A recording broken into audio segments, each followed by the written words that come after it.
full of violet darkness, appears like the image of you.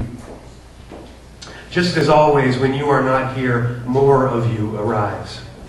The lantern in your garden, flickering your name, pretends I am not watching, and goes on with its foul language and gutter humor.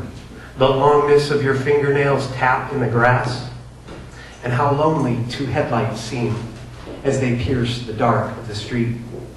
I was determined tonight to not have you here, to idle and smoke, to drink and dream of other women. But mosquitoes and you are relentless. Even the dogs whimper for the smell of your hair.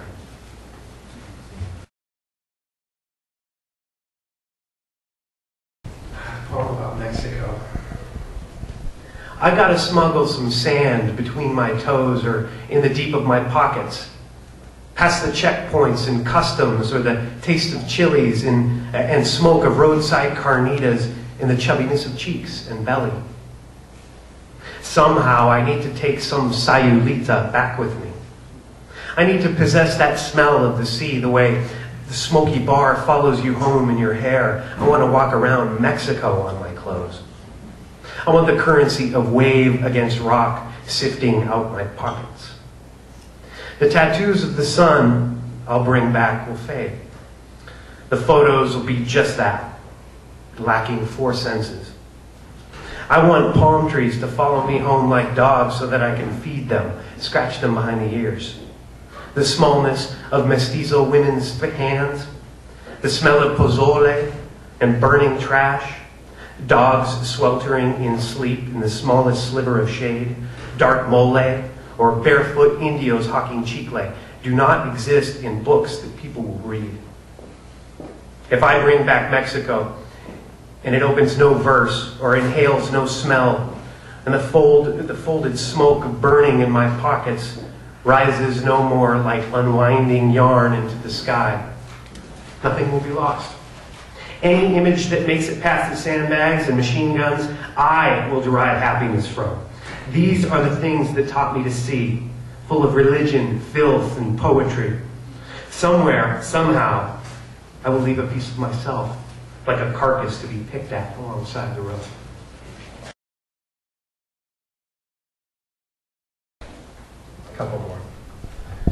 Sometimes alone in bars, the mirrors behind the vodka lecture me, stare at me with broken eyes, and at the other end of the bar, having trouble breathing and rubbing at their droopy eyes, strange men slam their glances down, like dollar bills on the bar. Yet, I feel unusually welcome. Such is the frank hospitality of drunks and poets, painters and whores, in the middle of figuring dangling glasses of wine, dangling wine glasses and bottles of wine into constellations worthy of a $9 beer, and hours alone among hundreds of eyes.